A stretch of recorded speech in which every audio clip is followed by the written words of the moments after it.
How's it going, Kindmindians? I'm Jamie the Comic from kindminds.com, bringing you the news and interviews you want to hear today. Now, I have a guest today, and he's an indie developer who's been making games for roughly 10 years or so. You may know him as the developer of 3D Struction and Drunkard's Beer Pong on Xbox Live Arcade, and recently has started enjoying the company of short hairy blokes. And I'm not talking about Gandalf. Probably. It's developer and creator of Super Dwarf Madness, Callen Shaw, and community manager Jacob Clarke. How's it going, guys? Thank you for joining me today. Good. Thanks for having us. No problem. So tell us about yourself, Callen. What made you decide you wanted to be a game developer? Well, I pretty much have been playing games since I can remember, really. Since I think I was about 3, and I started making them towards the end of high school and just been doing it ever since.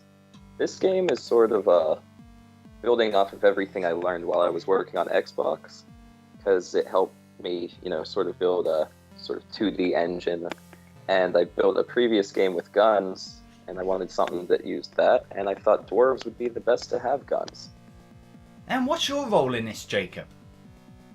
Mainly, it's a lot of outreach to other developers, other press, anybody who's willing to hear us out.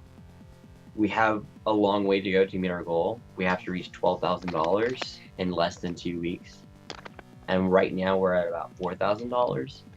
So it's really important for us to get the message out that we really need the money. And this game won't be made, Super Dwarf Madness won't be made unless we reach our funding goal of $12,000. So let's get right to it. So what is this amazingly awesome named Super Dwarf Madness game about? So the story of Super Dwarf Madness takes place after the events of Dwarf Madness. What happens is the cave Dwell, where the dwarves used to live, has been freed, but there are connecting caves that are still occupied by zombies that are attacking the walls. So it's your point. The whole point is that you're teamed up with 4 other dwarves. So there's Ballin, Blasty, Boomhilda, and then we also have Lamp. So the 4 greatest dwarves in the town have to protect Dwell by taking quests from the townspeople to help rebuild the walls. So, and then once you help rebuild the walls, you've essentially completed the game.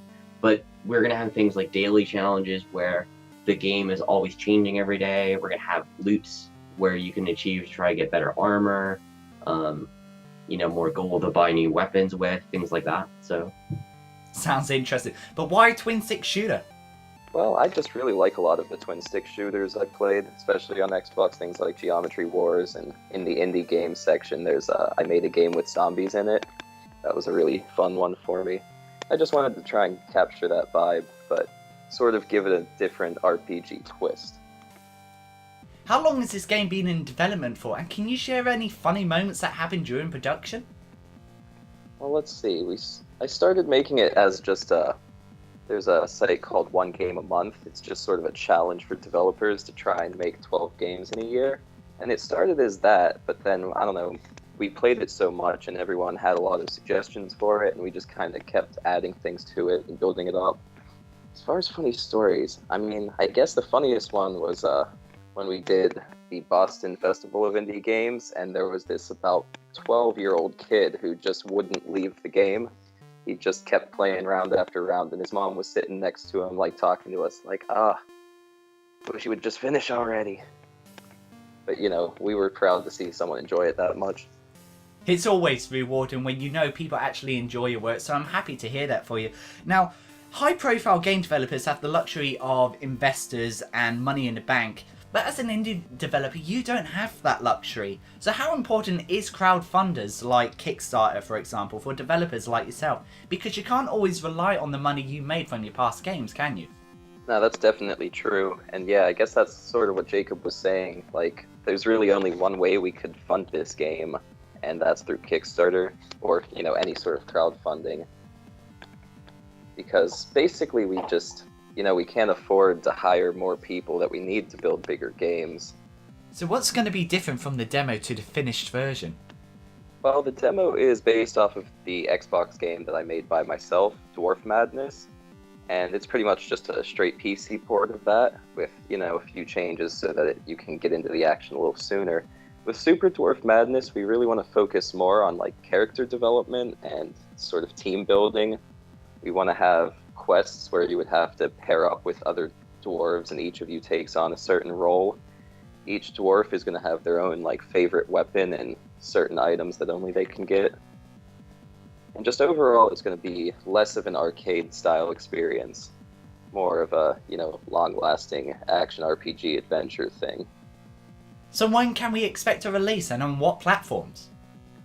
The game will be released in 2014, next year. We're projecting between 8 months to about a year to finish. We don't think it'll take that long, but we're just erring on the side of caution that at most that we're expecting it to take a year, and it's going to be for Windows, Mac, and Linux. Right, before we end, is there anything you want to say to the viewers, guys? I mean, personally, I like to say thank you to anybody who's going to back us or who has backed us. All the pledges really go towards making our game a reality. And $12,000 isn't really a lot to ask for, but that's just the amount of money that we need to get the project done. And we really can't thank enough the people who've already pledged. Yeah, definitely thank you to all of our backers already and anyone who may want to back it. Other than that, just thanks a lot for having us on for the interview. That's not a problem, and thank you very much, Colin Shaw and Jacob Clarke, for talking to me today. Now, if you two want to play with Hairy Dwarfs without getting a restraining order, you can head over to the Kickstarter page shown on your screen right now, or you can click the link below this video. And thank you to the viewers for watching. We hope you can make a pledge no matter how small. And until next time, keep on gaming, Kind Indians.